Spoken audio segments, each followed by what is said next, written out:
Buenas, les habla el profe Gabriel. En esta última parte, esta última lección acerca del tema de ejes, se va a presentar algunos aspectos sobre el proceso de diseño en ejes. Como podrán haber visto en las pasadas lecciones en el tema, hay muchísimos aspectos que podrían convertirse en un cálculo iterativo. Hay muchas variables que requieren revisión y sobre todo hay una gran cantidad de puntos en donde simplemente no hay un método de cálculo. Lo que hay es una estrategia general y está en uno como ingeniero prever y tratar de detectar los errores que uno puede ir cometiendo en el proceso de cálculo y diferenciarlas de suposiciones razonables que a veces se necesitan hacer para estimar cargas que uno desconoce o quizás no puede estimar con exactitud. En general, cuando uno entra a un proceso de diseño, ocurre que sencillamente no se conoce el diámetro del eje que uno requiere. Tal vez uno tenga alguna idea del orden de magnitud, pero no se conoce. O sea, las cargas son conocidas, la dirección de las cargas son conocidas, la posición a veces se requiere decidir, sobre todo el largo del eje, porque el largo del eje depende no solo del ancho de los componentes que están montados en él, sino del espacio que hay que prever para cojinetes, para el chasis, que a su vez depende del tamaño del eje, del diámetro del eje, que es una incógnita. Entonces, lo que se quiere buscar con el ejemplo de cálculo que se hace acá con cierto nivel de detalle es mostrar el tipo de decisiones en el momento y el tipo de correcciones que hay que hacer al cálculo iterativo. En general, eh, previo a conocer el diámetro de las secciones en un eje, uno tiene que tener en cuenta que no puede ser nada más, como vimos en la primera lección, no puede ser nada más un cilindro. Necesitamos agujeros, ranuras, reducciones, todo tipo de elementos para proveer puntos de apoyo para los componentes o puntos de unión para los componentes como chaveteros, o ranurados, tornillos prisioneros, pasadores, clips de seguridad, etcétera. Entonces, fuera de eso, uno acostumbra seguir algunas reglas de diseño generales, no absolutas, obviamente, son simplemente guías y cada quien se va generando su propio criterio con el tiempo, de acuerdo a su experiencia y a las aplicaciones con que le toque trabajar. Entonces, lo importante es prever reducciones para poder montar con precisión las piezas, sea cuales sean, cualquier tipo de rotor, cualquier tipo de elemento de transmisión o elemento que se monta en el eje, eh, que varía más o menos en reducciones, cada uno de esos escalones de un 5 o un 10% del diámetro mayor, por supuesto, por cuestión de facilidad de manufactura. Y reducir el desperdicio de material y de tiempo, hay que escoger diámetros normalizados. Nunca hay que olvidar usar los factores de concentración de esfuerzos en los lugares en donde sea pertinente y también dependiente del tipo de material, como vamos a comentar más adelante en esta lección. También se recomiendan factores de seguridad adecuados a la aplicación. Si no se tiene experiencia o recomendación previa, em, entonces la idea es mantenerse entre 1.2 y 1.8, no en todas las secciones del eje, sino que en la sección crítica que sea cercana a ese valor. Eso no quiere decir que uno no pueda decidir arbitrariamente usar un factor de seguridad mayor, por ejemplo 2.5 o 6 o 3, pero eso ya es una decisión personal, es un asunto de estilo, es un asunto que responde a una situación puntual para la que probablemente uno ha sido contratado como ingeniero para hacer el cálculo. También recuerden que no solo es un asunto de que no se rompa el eje, sino que aunque no se rompa, tampoco puede deformarse demasiado. Algo puede deformarse sin romperse o fatigarse, pero si esa deformación produce un problema de vibraciones, un problema simplemente de incomodidad o que desalinea piezas, pues hay que hacer el eje más grueso, no para que no se rompa, sino para que no se deforme. Hay que hacerlo extra rígido, no solo resistente, sino que él tiene que ser rígido en una buena cantidad de aplicaciones. Por último, em, a veces se necesita estimar el potencial efecto de un desbalance. De ser así, si uno quiere estimar efecto de desbalance y no tiene un parámetro ya establecido para estimar su magnitud, se puede asumir que el desbalance ocurrirá en una excentricidad de más o menos un 3 a un 5% del diámetro del eje y que tenga que llevar toda la masa, no solo toda la masa del eje, sino la masa del rotor desbalanceado que está montado en él. De nuevo, en esto último, esta es un poco arbitrario, pero es un punto de partida, por lo menos mejor que desconocerlo por completo. Em, en relación a los concentradores de esfuerzos, esto es un asunto quizás llamémoslo opcional, llamémoslo un asunto de preferencia personal. Hay algunos profesionales en el área de ingeniería que insisten en que es indispensable aplicar los concentradores de esfuerzos a todas las cargas, sean cargas alternantes o sean cargas constantes. Eso en, en muchas ocasiones se ha discutido, no solo en el pasado, digamos, hace 40 años, hace 20 años, sino que se ha vuelto un asunto más como de contexto. Hay materiales para los que esto se puede considerar válido, eh, como pueden ver ustedes acá. El criterio general es que si el material se puede considerar dúctil, entonces no hace falta considerar los concentradores de esfuerzos en los esfuerzos medios. Pero si es frágil, entonces sí hay que hacerlo para ambos, como ustedes pueden ver en esas dos juegos de ecuaciones para cálculo de esfuerzos de diseño. De nuevo, es un asunto de preferencia personal. Ahí cada quien que se acoja a la escuela que mejor considere para su caso personal, eh, pueden por un lado simplemente aplicar, sin importar las características del material, aplicarle a todos los factores de concentración de esfuerzos. En el peor de los casos les va a quedar un poco sobrediseñado el eje, no es problema. Si no, también pueden valorar a ver si puede ser que el material por su ductilidad, simplemente a carga constante, localmente los concentradores de esfuerzos van a ceder, volviendo los esfuerzos más como distribuidos en el material, pero eso sí, solo los esfuerzos medios.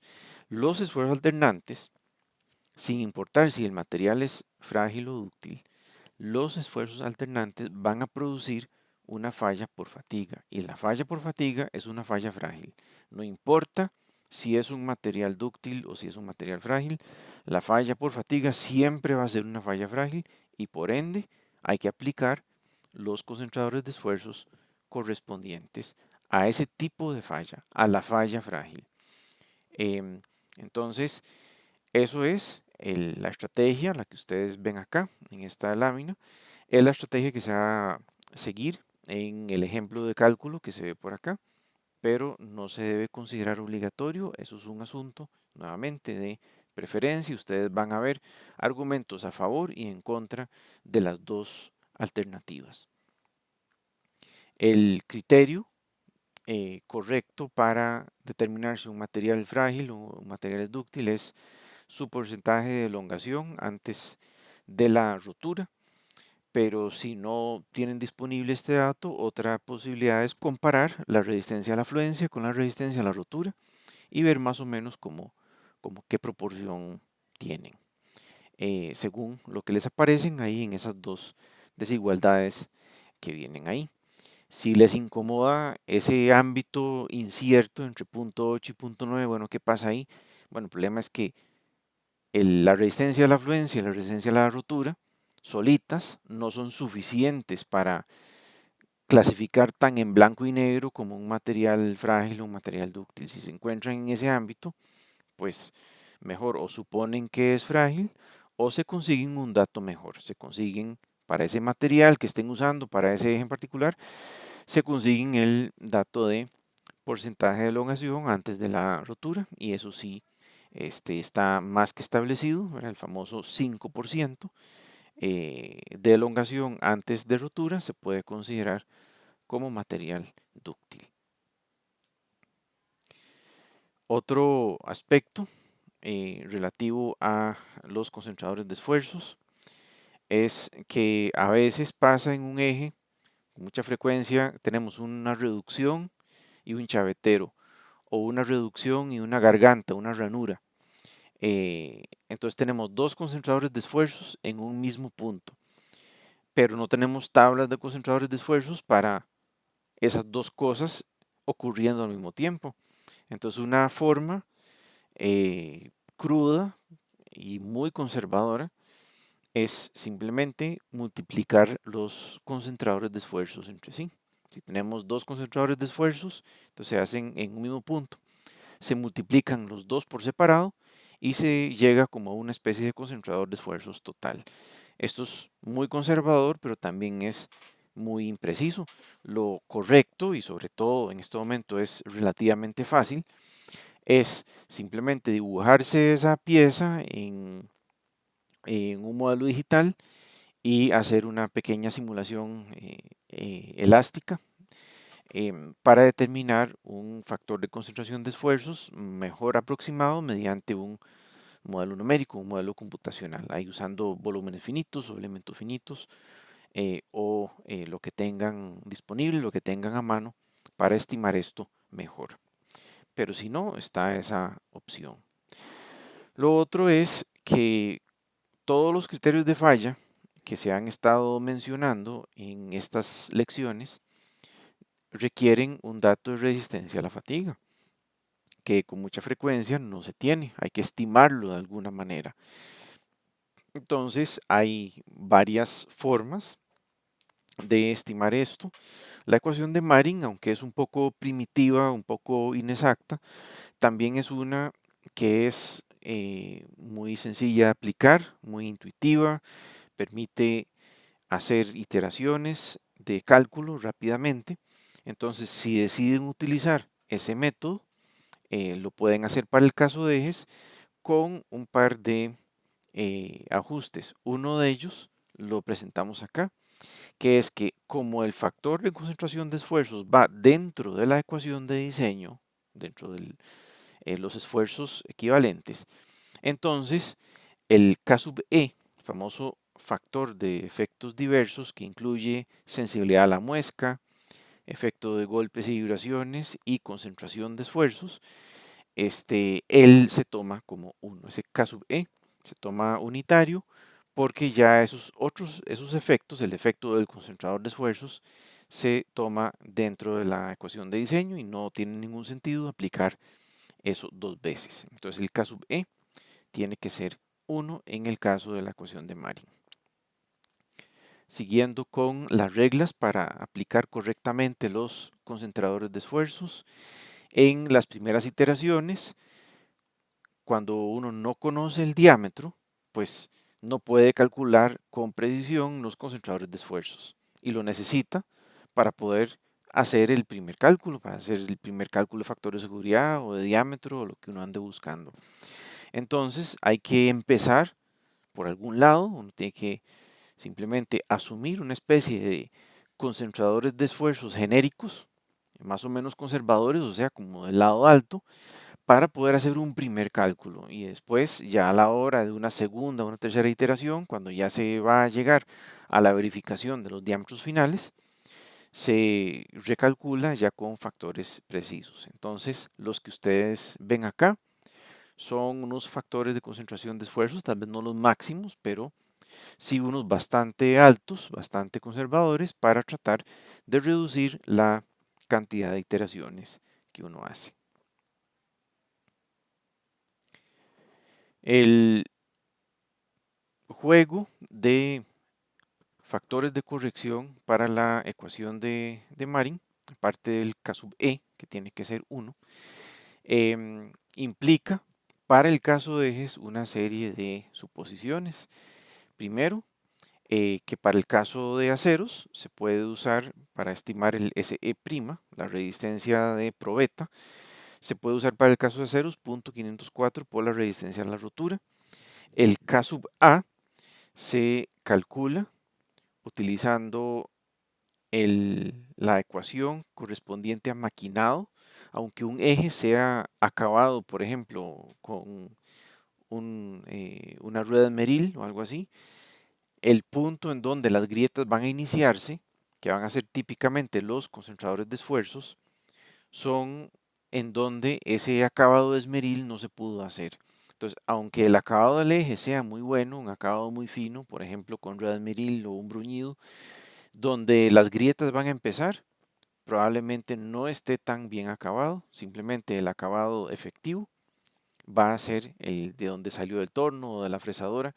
Entonces, por eso se considera uniformemente eh, un factor de influencia por el acabado superficial como maquinado.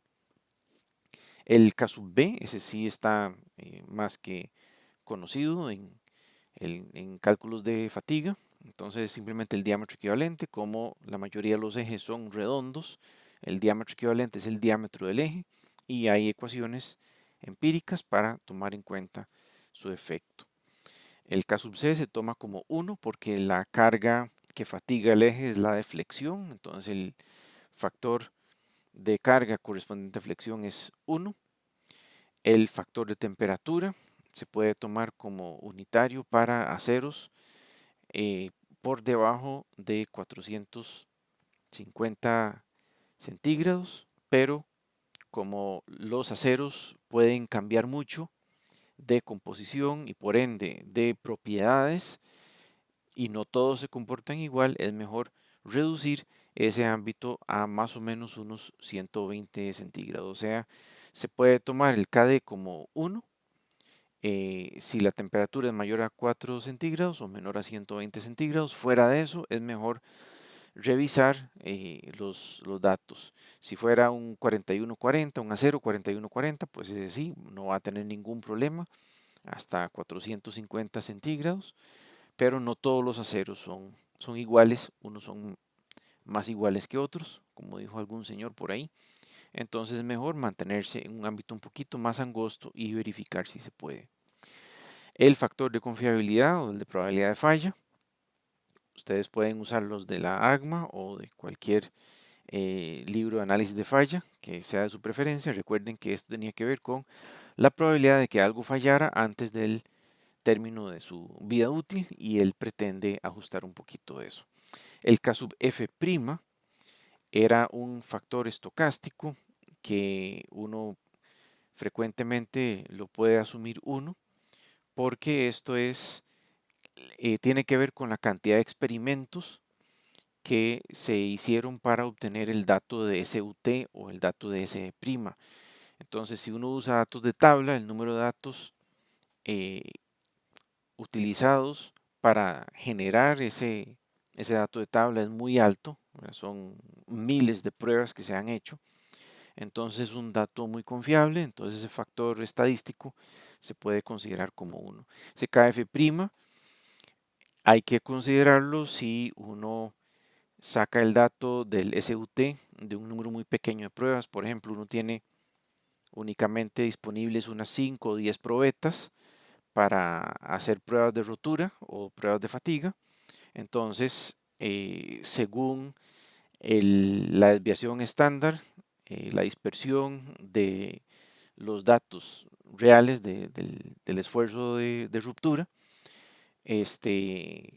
asociado a un número de pruebas muy pequeño, digamos esas 5 o 10 probetas, necesita uno tomar en cuenta ese efecto de alguna manera, ¿verdad? Que es un dato que proviene de muy pocas mediciones, entonces es un factor estadístico que uno puede calcular según el número de pruebas y la desviación estándar. Eso lo pueden consultar en libros y material de estadística. Entonces, toda la idea de esto era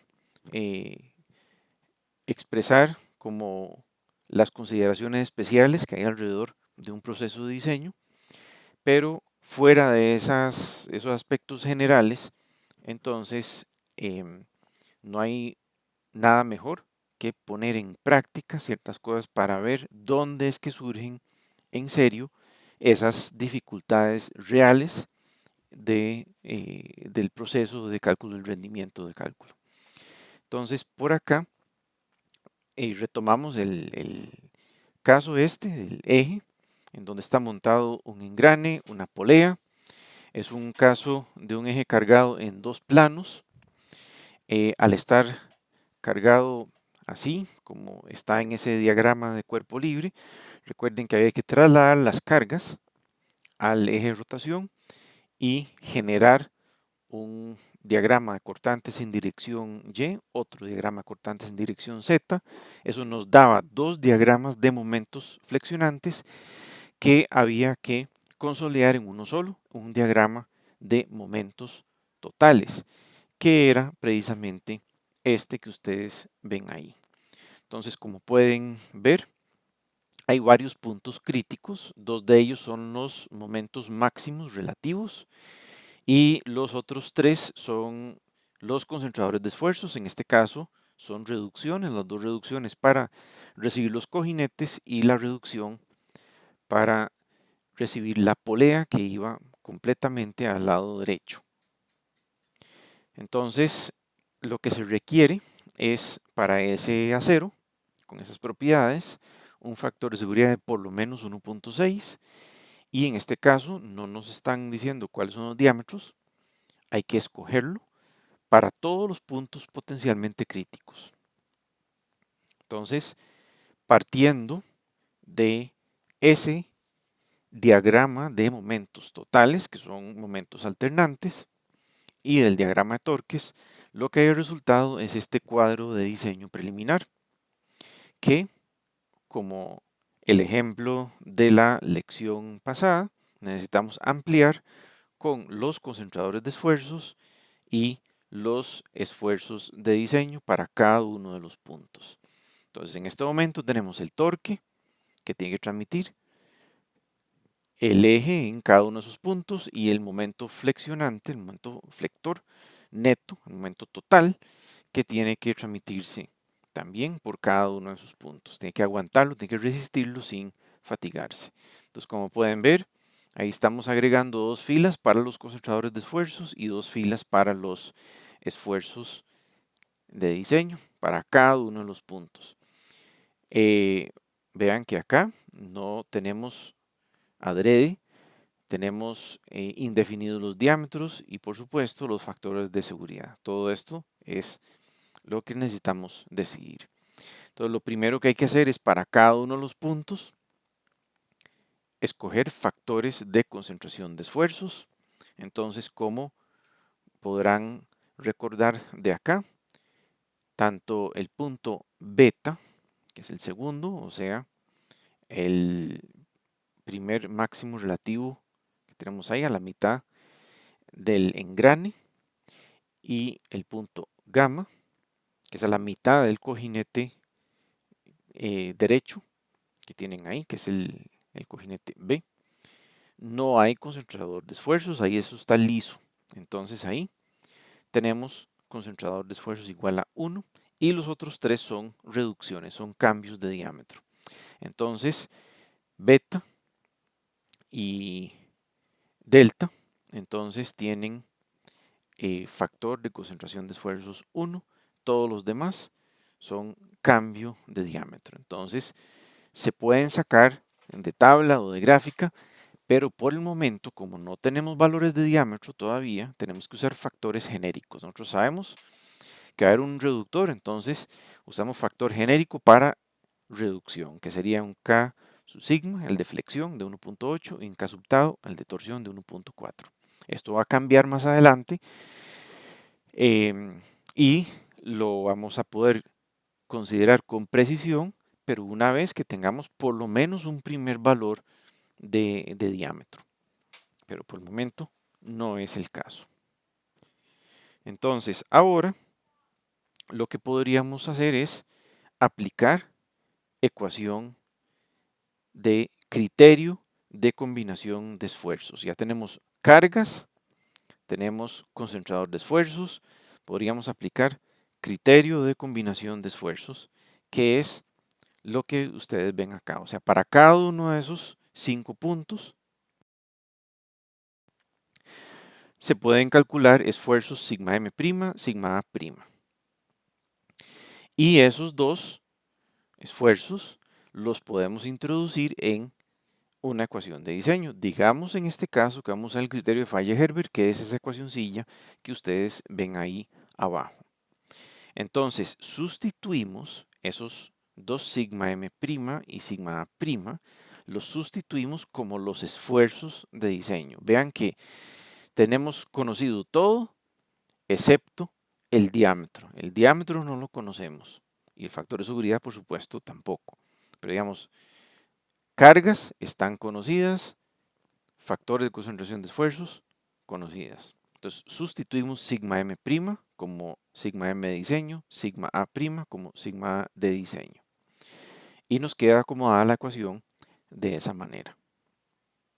Insisto, aquí tenemos casi todo lo que necesitamos. No sabemos el diámetro como para dejar factor de seguridad como incógnita o al revés. Digamos, en este momento los dos son desconocidos.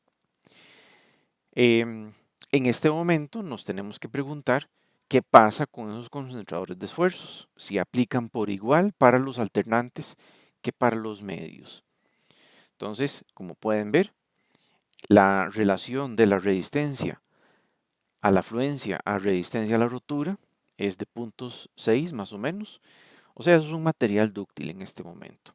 Entonces, si decidimos acoger el criterio que se discutió al principio de esta lección, de que los esfuerzos medios no se afectan con el concentrador de esfuerzos, entonces la ecuación nos queda simplificada un poquito de esa manera.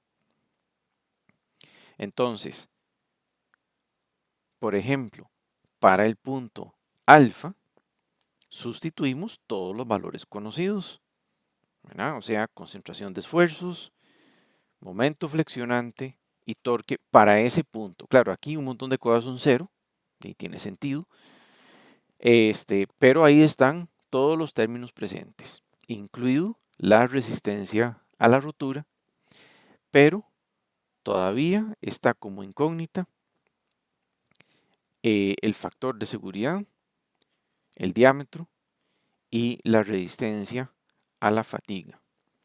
Entonces, la resistencia a la rotura sí se sabe, la resistencia a la fluencia sí se sabe, la resistencia a la fatiga no. Entonces hay que estimarlo, por un lado. Por otro lado, vean que yo sé que mi factor de seguridad tiene que ser mayor que 1,6. Entonces, como tengo tantas incógnitas, tengo que empezar por algún lado. Solo que no empiezo por 1,6, sino que empiezo por 1,8. Entonces, sustituyo valor de resistencia a la rotura. Sustituyo factor de seguridad 1,8. Porque yo sé que eso va a dar mayor que 1,6 y así me doy un pequeño margen de seguridad por si hay otros efectos que me estorban y me van a ahorrar después una nueva iteración. Entonces, diámetro me queda como incógnita. Eliminé temporalmente, mediante la suposición de factor de seguridad 1,8, eliminé temporalmente factor de seguridad como incógnita y solo me queda el valor de S, resistencia a la fatiga.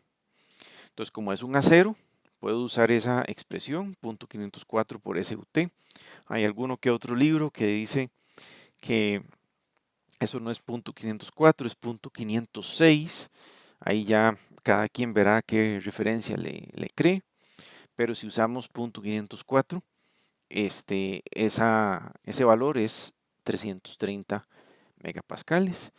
Entonces, para el factor de acabado, según las ecuaciones de Marin, usamos las constantes A y B de la ecuación empírica como 4,51 y menos 0,265, que son lo que responde al caso de maquinado. Entonces, con el valor de CUT ya discutido, eso da 0.81. El factor de tamaño también es una ecuacioncilla empírica. Si se usa esa que ustedes ven ahí, hay variantes, por cierto. Si usan esa, resulta en 0.87, pero vean que aquí necesitaríamos saber el diámetro, pero no lo sabemos. Es justamente lo que andamos buscando. Entonces, necesitamos un punto de partida. Aquí estoy suponiendo 25 milímetros, pero también pudo haber supuesto 30, o 75, o 250, o 10. El asunto es que necesitamos un punto de partida. En este caso, eh, por el valor del torque, es razonable pensar en que sí, seguramente un eje de más o menos de 1 pulgada podría ser una primera aproximación, pero no porque es la solución, sino porque lo necesitamos como un punto de partida, que más adelante ya afinamos con cuidado, ya con una segunda o una tercera iteración. El punto es, con esa suposición prácticamente arbitraria, igualmente podrían suponer 10 milímetros o 100 milímetros, aplican la ecuación empírica correspondiente y termina en 0.87. Lo demás ya se discutió rápidamente previo. El tipo de carga, eso no cambia para el caso de ejes. El falla por fatiga, por flexión. Entonces el factor de tipo de carga es K sub C 1. El de temperatura, como acá no hay ninguna especificación de temperatura diferente o muy diferente a la ambiental, asumimos de nuevo que es 1.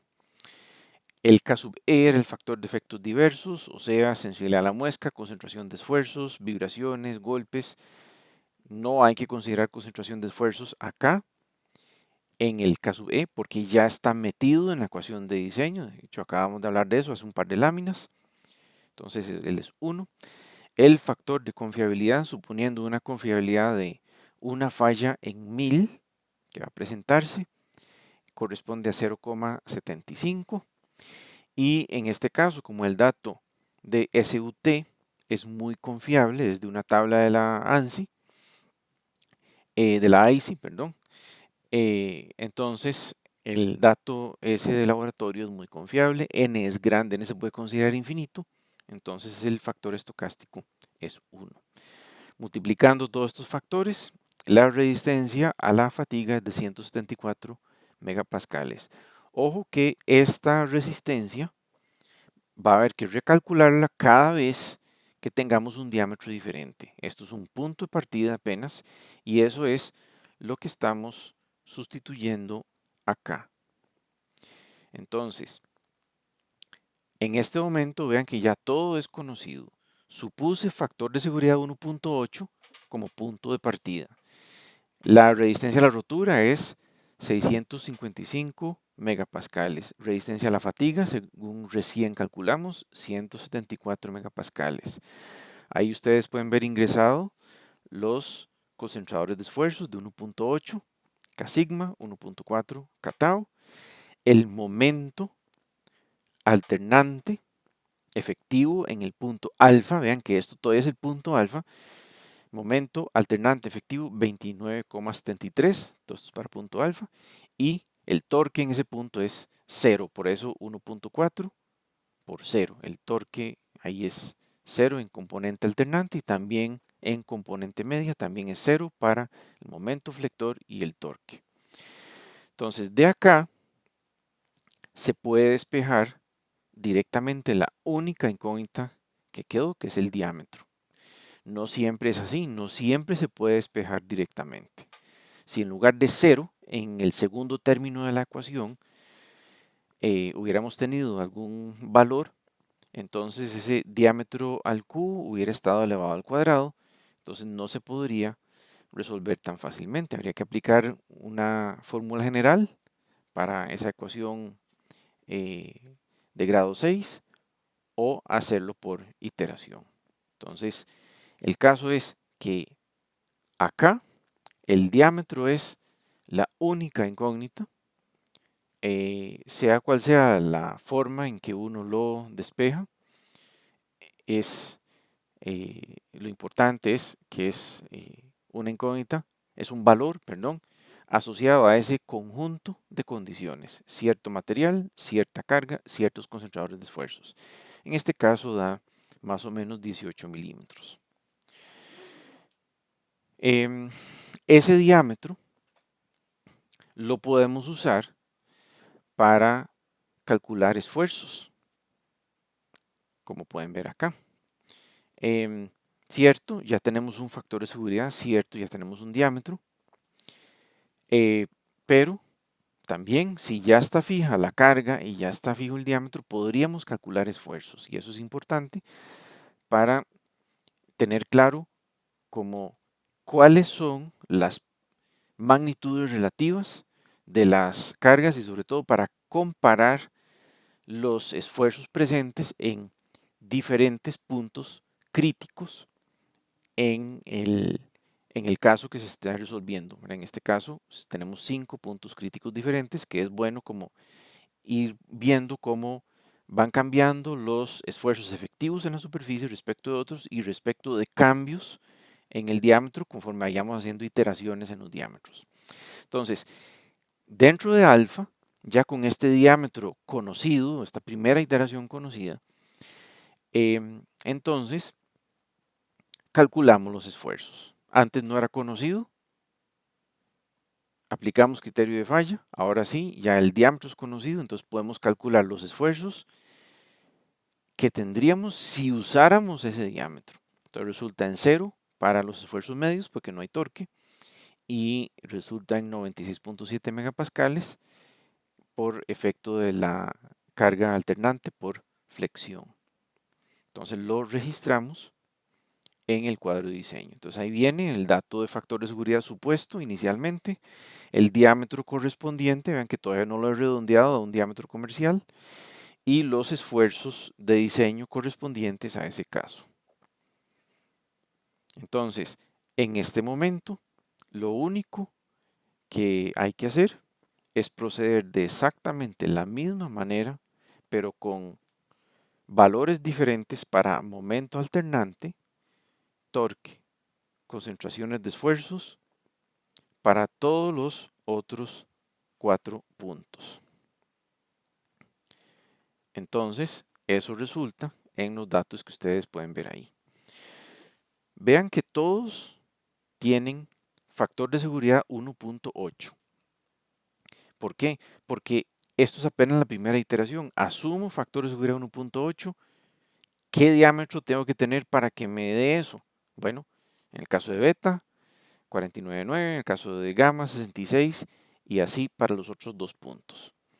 Y para esos diámetros en particular, entonces se generan los esfuerzos que ustedes ven encima de ellos, en las filas correspondientes.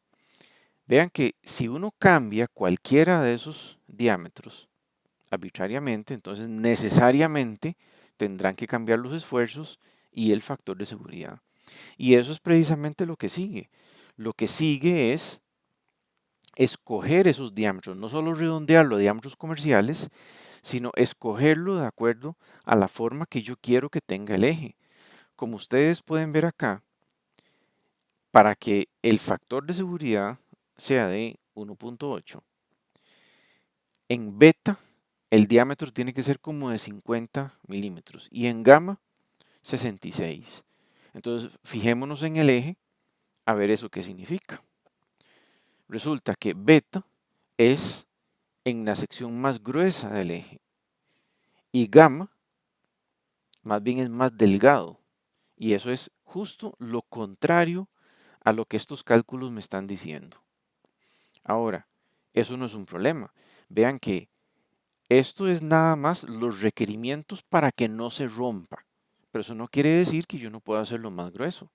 Perfectamente aquí yo podría, en el punto gamma, por ejemplo, escoger un diámetro de 70 milímetros. Y en el punto beta, yo digo, es que yo quiero que sea más grande, entonces podría escogerlo de 80 milímetros, que 80 es muchísimo más grande que los 49,9 requeridos, ¿sí? Pero eso, el hecho de que ese sea el mínimo requerido no lo obliga a uno a utilizarlo. Uno usa lo que uno requiere para la configuración en particular. Entonces, alfa, sabiendo que es 17.8 el mínimo, podríamos aumentarlo, por ejemplo, a 20. Beta tiene que ser necesariamente más grande que gamma si queremos seguir esta configuración. Entonces tendría que ser más grande que gamma. Entonces si gamma es 66, por ejemplo, entonces beta mínimo tiene que ser 49,9. Pero para que sea más grande que gamma, entonces ahí en beta podríamos escogerlo, por ejemplo, de 75 o de 80 milímetros. Y así con los demás. El asunto es que esos datos de esa primera iteración son los mínimos necesarios. Y además, recuerden que eso era con unos factores de concentración de esfuerzos genéricos y un dato de DSE inexacto. Entonces todo eso se nos va a conjuntar de manera que la siguiente iteración nos va a caer encima con valores frescos. Entonces, hay varias propuestas que serían válidas. La que les voy a presentar acá para esos 5 puntos es una de varias válidas. Y los resultados, ustedes verán si les parecen bien o no. Los resultados, lo que importa es, primero, que los factores de seguridad sean todos mayores que 1,6, que es el requerimiento que nos dieron al puro principio. Y segundo, que el eje tenga esa forma, porque la idea es poder presentar contra alfa y contra gamma, poder presentar ahí los cojinetes para que tengan un lugar de apoyo y el eje no se nos vaya a salir ni hacia la izquierda ni hacia la derecha, no se nos vaya a resbalar en ninguna de las dos direcciones. Entonces, eso es una alternativa válida, no es la única, es una alternativa válida. Entonces, ¿qué sería? Que el cojinete izquierdo esté montado en un tramo de 20 milímetros de diámetro. Luego el engrane, que está en beta, esté montado sobre uno de 74. Gamma y delta, obviamente, tienen que tener el mismo diámetro de 68. Ven que es más que 66. 74 es más que 49. Y en epsilon, 40 milímetros. Recuerden que epsilon de acá necesitaba ser de por lo menos 38.5. Y delta tiene que ser de por lo menos 56. Entonces con esas decisiones estamos bien. De aquí no hay que olvidar el filete. El filete nos va a afectar mucho el concentrador de esfuerzos. Entonces, para que la transición de beta a gamma no nos tenga suficiente espacio el filete más grande que podemos usar es uno de 3 milímetros. Entonces, ese es el que se usa acá, al menos preliminarmente. Esto nos altera el cuadro de diseño en dos cosas. Primero, tenemos que recalcular los concentradores de esfuerzos donde haya cambios de diámetro. Donde no hay concentrador de esfuerzos, pues sigue siendo en 1. Y lo otro que necesitamos hacer es eliminar los factores de seguridad de antes, los esfuerzos de antes, porque al cambiar el diámetro van a cambiar los esfuerzos. Al cambiar los esfuerzos, naturalmente, van a cambiar los factores de seguridad. Y otra razón por la que van a cambiar los esfuerzos es porque ahora vamos a usar factores de concentración de esfuerzos precisos, no genéricos, sino los precisos a los cambios de diámetro locales. Por ejemplo, el factor de concentración de esfuerzos en alfa va a ser para una relación de diámetro mayor a diámetro menor de 74/20. Eso es lo que nos va a entrar justamente a cada uno de ellos, y cada uno, alfa, gamma y epsilon, cada uno de ellos le calculamos su propio concentrador de esfuerzos preciso, ya con esa información nueva de el diámetro mayor, del diámetro menor, el radio del filete. Y el concentrador de esfuerzos no es lo único, lo otro que tenemos por ahí es el factor de seguridad. Pero empecemos por ahí. Entonces uno consulta la aplicación o el cuadro o la ecuación o la gráfica que uno tenga para ello, y con eso tiene los factores de concentración de esfuerzos. Entonces vean que no hemos calculado los esfuerzos todavía ni factores de seguridad, únicamente precisos los concentradores de esfuerzos de acuerdo a los cambios de diámetro y al radio del filete que acabamos de escoger. Entonces vean que hubo unos ahí que bajaron, pero en gamma y en epsilon subieron. De hecho, en gamma subió bastante, pasó de 1.8 a 1.92. Y el otro pues también subió, tal vez no tanto, pero bastante. En cambio, en alfa bajó de 1.8 a 1.6. Eso es una parte. Ahora vamos a qué es lo siguiente que se puede calcular. Vean que estamos igual, solo que son 5 puntos. Estamos igual que cuando estábamos analizando puntos individuales. O sea, tenemos, para un punto tenemos cuánto valen las cargas, MA, MM, TA, TM, cuánto vale el concentrador de esfuerzos, cuánto vale diámetro. O sea, con todo eso ya podemos calcular los esfuerzos de diseño. Ahí los tienen, vean que ahí no se ocupa propiedades de material, no se ocupa aplicar criterio de falla, solo lo que ya tenemos. O sea, ya podemos calcular esfuerzos. ¿Por qué? Porque el diámetro está fijo, el diámetro ya no es incógnita. Entonces, calculamos los esfuerzos. Todos están bastante por debajo de la resistencia del material. Entonces, podemos seguir adelante sin riesgo a que nos dé demasiado bajo el factor de seguridad, pero no sabemos todavía. El asunto es que, como ahora sabemos esfuerzos de diseño, todos los sigma A' y sigma M' que ustedes ven ahí, entonces para cada uno de los puntos podemos aplicar esta ecuación. Aquí tenemos para cada punto sigma A', sigma M', SUT, y como incógnita nos quedaría factor de seguridad. Esa es la única incógnita. Eso sí, para cada punto va a haber que calcular un SE especial. Recuerden que el SE, la resistencia a la fatiga, tenía entre sus factores un caso B, un factor de tamaño que dependía del diámetro del eje. Entonces, al aplicar esta ecuación que ustedes ven ahí a cada uno de los puntos alfa, beta, gamma, delta y epsilon, entonces para cada uno de ellos nosotros tenemos los valores de esfuerzo de diseño, sigma A' y sigma M, que hay que sustituir, sino sigma A', sigma M', y el SE especial para alfa, el SE especial para beta, gamma, delta y epsilon, que se calculan con factores diferentes de K sub B. Entonces, con todo eso conocido, la única incógnita es factor de seguridad. De nuevo, aquí va a salirles una ecuación de grado 2. Entonces, o aplican fórmula general o aplican iteración directa para encontrar el factor de seguridad para cada uno de esos puntos, lo cual les resulta en esto que ustedes ven por acá.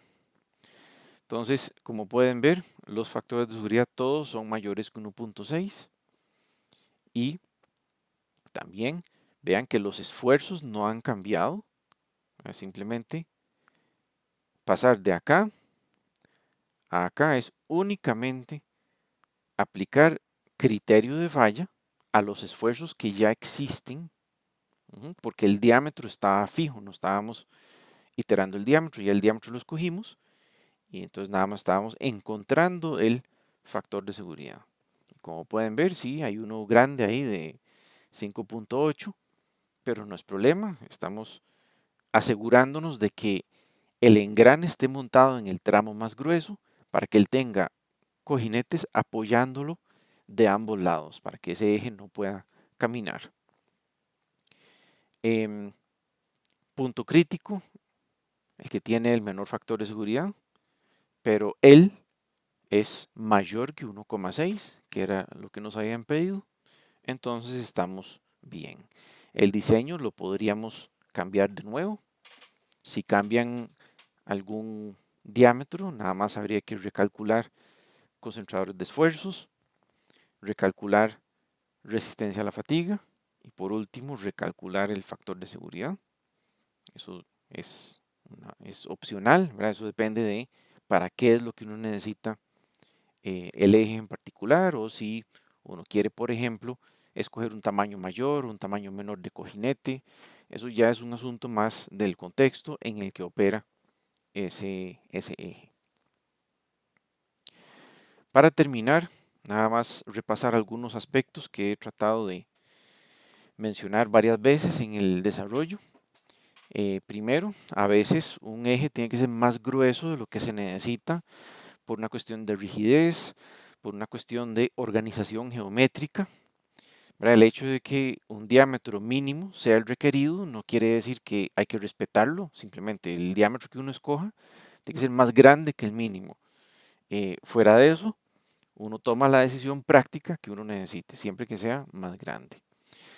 Los factores de concentración de esfuerzos, aunque uno tome cosas conservadoras, a veces le estorban a uno, a veces resultan más altos de lo que uno esperaba, entonces puede ser que eso lo obligue a uno a repensar los diámetros que uno haya pensado, no tanto por una cuestión de esfuerzos, sino para reducir el concentrador de esfuerzos como tal, o para facilitar la manufactura, o para hacer más barata la manufactura. Puede ser que uno quiera hacer algún cambio ahí, de nuevo, siempre en dirección del sobrediseño. Recordarles que si se aplica algún método de estimación de resistencia a la fatiga que dependa del tamaño del eje o del diámetro del eje, entonces hay que calcular esos factores, en este caso el caso B de los de Marin, cada vez que se hace una iteración y cada vez que uno cambia de punto crítico potencial en el eje. No hay que olvidarse que siempre hay que estar recalculando, siempre afinando. Cuando uno ya al final toma todas las decisiones, uno le hace una última pasada, recalcula SE, recalcula factores de concentración de esfuerzos para llegarle ya a una última pasada a los factores de seguridad.